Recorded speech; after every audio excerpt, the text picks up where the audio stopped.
Saya mau berbicara tentang pria sejati, sosok suami idaman istri. Pertama-tama kita mau melihat dulu bagaimana sih sosok pria idaman. Kita mau lihat dari firman Tuhan. Sebenarnya pria itu peranannya apa? Tuhan menciptakan pria itu untuk apa? Kita lihat dari ayat-ayat ini. Efesus 5 mulai 23 sampai 30. Karena suami adalah kepala istri, sama seperti Kristus adalah kepala jemaat. Dialah yang menyelamatkan tubuh. Hai suami, kasihilah istrimu sebagaimana Kristus telah mengasihi jemaat dan telah menyerahkan dirinya baginya. Supaya dengan demikian ia menempatkan jemaat di hadapan dirinya dengan cemerlang, tanpa cacat atau kerut, atau yang serupa itu, tetapi supaya jemaat kudus dan tidak bercela. Sebab tidak pernah orang membenci tubuhnya sendiri, tetapi mengasuhnya dan merawatinya, sama seperti Kristus terhadap jemaat. Kalau saya membaca dan seringkali saya bacakan kepada orang-orang yang mau menikah, maka saya mendapat satu kesimpulan dari ayat-ayat ini, apa sebenarnya peranan seorang pria itu dalam keluarga, terhadap istri, juga terhadap anak-anaknya. Inilah peranan seorang pria, seorang suami, seorang ayah, yang Tuhan kehendaki, yaitu dia harus menjadi juru selamat keluarganya. Juru selamat sini saya tanda petik ya. Karena ya juru selamat terbesar tentu Kristus. Sebab itu kita sebentar akan lihat apa pengertian juru selamat di sini. Jadi inilah yang Tuhan kehendaki. Pria itu adalah juru selamat dari keluarganya. Juru selamat secara jasmani, tetapi juga secara rohani. Jadi keselamatan keluarga itu di dunia sampai di surga itu di tangan pria. Di tangan seorang suami. Makanya berat, peranan pria itu berat. Bukan di tangan istri. Perhatikan bapak-bapak. Seringkali kita gampangkan ya. Kalau masalah gereja, kalau masalah rohani itu tanggung jawab istri. Wanita itu kan kuat berdoa gitu ya. Jadi digampangkan. Kalau tugas saya cuma cari uang begitu ya. No. Jadi diibaratkan seperti Kristus terhadap jemaat. Itulah pria terhadap istrinya, terhadap keluarganya. Bagaimana Kristus itu menyerahkan diri, dia mengorbankan diri untuk keselamatan daripada tubuhnya yang dia kasihi. Keselamatan daripada mempelai wanita, yaitu gereja. Nah itulah peranan utama dari seorang pria itu. Nah sekarang saya mau memberikan beberapa pengertian juru selamat di sini. Pertama tentu juru selamat adalah penyelamat. Kita menyelamatkan keluarga kita. Penyelamat ini artinya tentu luas, menunjuk kepada jasmani, terlebih kepada rohani. Pelindung. Bagaimana bisa menjadi juru selamat kalau tidak bisa melindungi? Melindungi itu artinya memberi rasa aman, tentrem, ayem. Ada suami itu rasanya tentrem gitu ya. Bukan ada suami tambah gelisah, tambah tidak tenang, tambah tidak bisa tidur. Itu harus tanda tanya itu. Kehadiran suami itu harus bisa memberi rasa tentrem, ayem, tenang. Rela berkorban, bukan rela mengorbankan orang, saudara-saudara ya. Bukan rela mengorbankan keluarga. Seorang juru selamat itu rela berkorban. Seperti Kristus mengasihi tanpa pamrih. Nggak ada motivasi lain kecuali dia mengasihi. Walaupun mungkin yang dikasihi tidak mengerti, itu tidak masalah. Tapi juru selamat itu mengasihi tanpa pamrih. Setia. Kristus kan setia sama gereja. Kalau nggak setia kita nggak mungkin ada. Begitu kita tinggalkan dia tuh pasti tinggalkan kita. Tapi karena kesetiaan Kristus kita masih ada. Walaupun kadang kita miring-miring, keliru-keliru jalan, Tuhan masih setia. Ya toh? Yang menguduskan. Kristus menguduskan tubuhnya dikatakan dengan firman, dengan air dan firman, Roh Kudus dan firman Allah.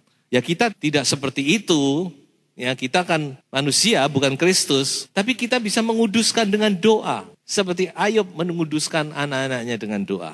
Dan menyerahkan nyawa, wah ini lagi pria itu harus siap menyerahkan nyawa. Amin, pria-pria. Dan terakhir, ya tentu pada akhirnya kita belajarlah seperti Kristus.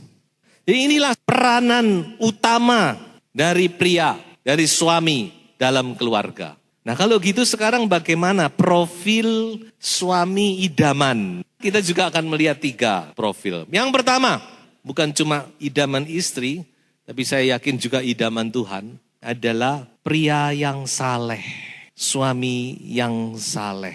Coba kita baca ayatnya. 1 Timotius 2 ayat yang ke-8.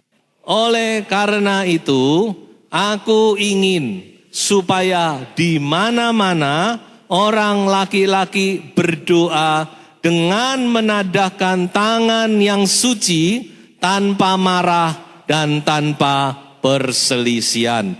Jadi kalau saya simpulkan ayat ini, bahwa pria itu harus saleh, itu pertama-tama. Saleh itu artinya adalah takut akan Tuhan. Itu pengertian saleh. Tuhan ingin supaya di mana-mana seorang pria itu menunjukkan kesalehan.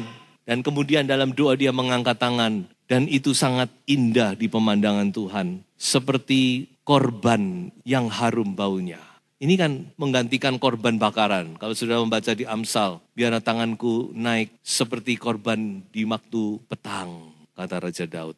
Tapi bukan tangan yang kotor, bukan tangan yang suka melakukan hal-hal yang jahat. Jadi tangan yang saleh, holy hands. So itu saya katakan bahwa pria itu harus pertama-tama yang Tuhan kehendaki, dan saya yakin juga para istri kehendaki, adalah mempunyai suami yang saleh. Jadi saleh itu pengertiannya adalah takut akan Tuhan. Apa sih takut akan Tuhan itu? Kalau saudara mengatakan takut akan Tuhan itu tidak melakukan yang jahat, itu benar. Tapi kalau saudara membaca dalam Alkitab, pengertian takut akan Tuhan itu tidak sampai di situ saja. Coba kita baca ya. Amsal 8 ayat 13. Apa yang firman Tuhan katakan tentang takut akan Tuhan? Takut akan Tuhan ialah apa? Membenci kejahatan. Takut akan Tuhan itu membenci, bukan cuma tidak melakukan yang jahat. Orang bisa tidak melakukan yang jahat karena memang tidak punya kesempatan. Nah, tidak melakukan yang jahat karena takut istri. Jadi cuma di depannya istri saja dia takut. Jadi saudara-saudara, orang yang sungguh-sungguh takut akan Tuhan, meskipun ada kesempatan, nah ini garis bawahi, ada kesempatan untuk berbuat yang tidak benar, dia tidak melakukan. Amin. Ada kesempatan, tapi dia tidak akan melakukan.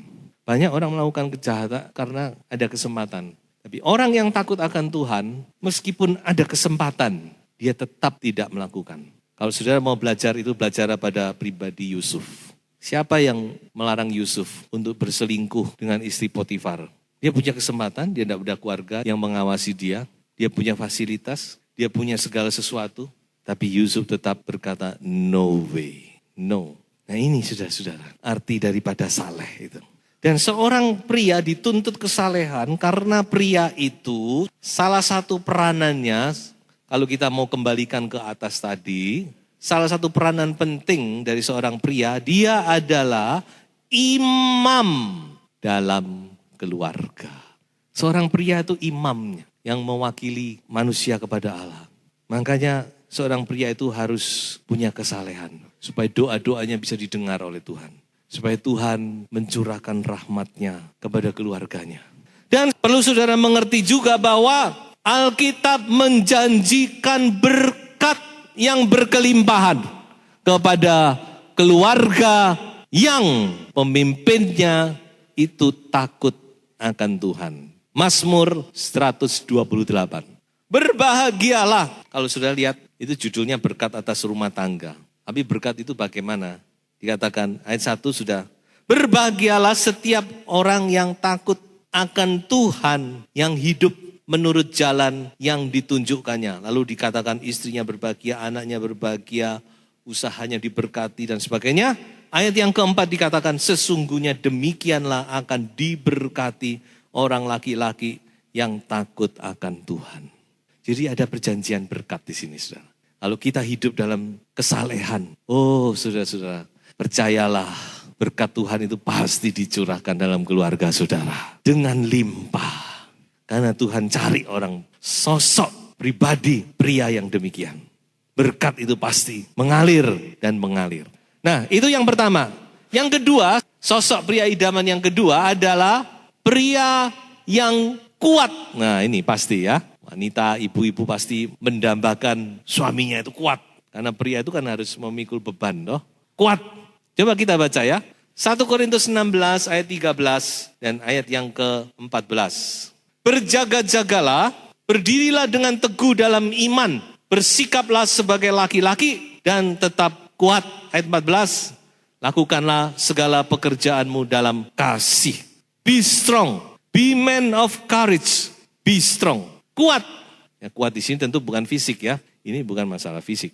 Arti kuat di sini adalah to behave oneself with wisdom and courage. Berlaku dengan berani. To be responsible. Berani bertanggung jawab. Berani maju. Sebagai pemimpin berani. Berani menghadapi dunia. Berani menghadapi orang. Berani, tidak cengeng, tegar. Berani bertanggung jawab, teguh, kokoh, tidak goyah dalam iman. Kuat untuk menahan beban. Makanya pria itu disediakan penolong. Supaya ikut memikul beban, ikut mendorong, ikut menguatkan kan gitu toh. Karena Tuhan tahu pria itu tidak sempurna.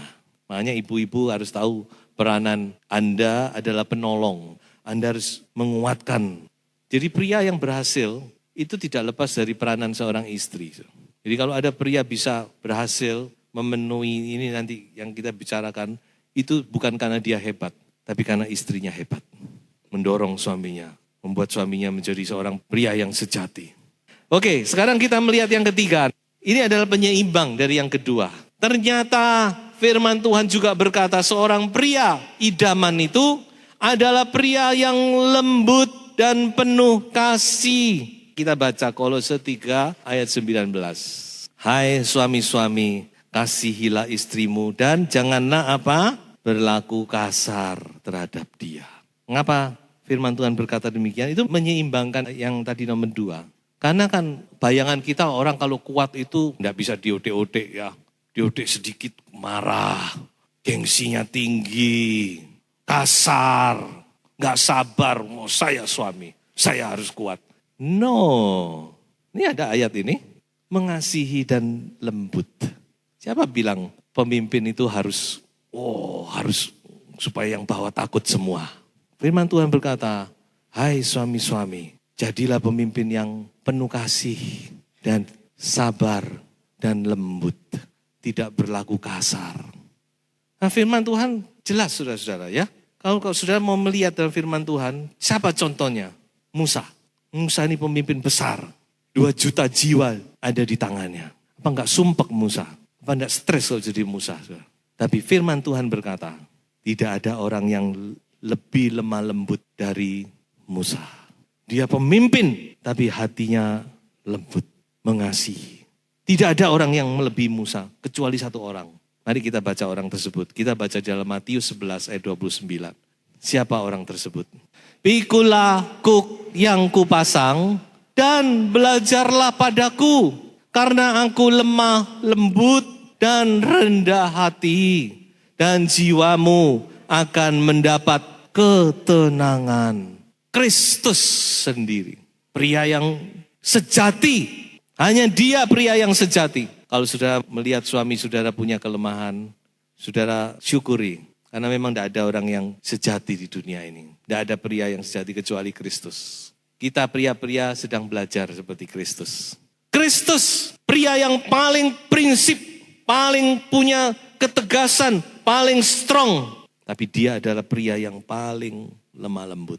Makanya Kristus ngomong, belajarlah kepadaku. Aku lemah lembut dan rendah hati. Inilah sosok pria idaman. Kita ulang ya.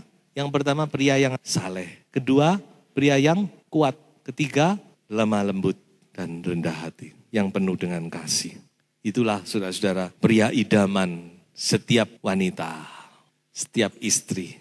Dan saya juga percaya itu yang Tuhan idamkan kepada setiap pria, ya setiap suami dalam memimpin keluarganya, memimpin rumah tangganya. Saya akhiri dengan satu ayat dalam 1 Timotius 6 ayat 11. Tetapi engkau, hai manusia Allah, jauhilah semuanya itu, kejarlah keadilan, ibadah, kesetiaan, kasih, kesabaran, dan kelembutan. Yang saya tekankan di sini adalah you are the man of God. Saya kata kepada setiap pria, you are the man of God. Anda adalah manusia Allah. Firman Tuhan berkata, you are the man of God. Anda ini manusia Allah, manusia milik Allah, manusia yang punya kehidupan ilahi, manusia yang ditebus oleh Allah. Dan satu kali Anda adalah manusia yang akan mewarisi kerajaan Allah. Sebab itu kita sebagai manusia Allah, mari ada hal-hal yang Tuhan katakan kejar. Ada yang harus kita tinggalkan, tapi ada yang harus kita kejar. Mari kita kejar hal itu. Sebagai kesimpulan dari khotbah saya ini, kepada kaum pria semuanya ya. Kita semua bukan pria yang sempurna. Tetapi marilah kita belajar dengan meneladani Kristus untuk menjadi seorang pria yang sejati. Yang memuliakan Kristus dan menjadi berkat dalam keluarga kita.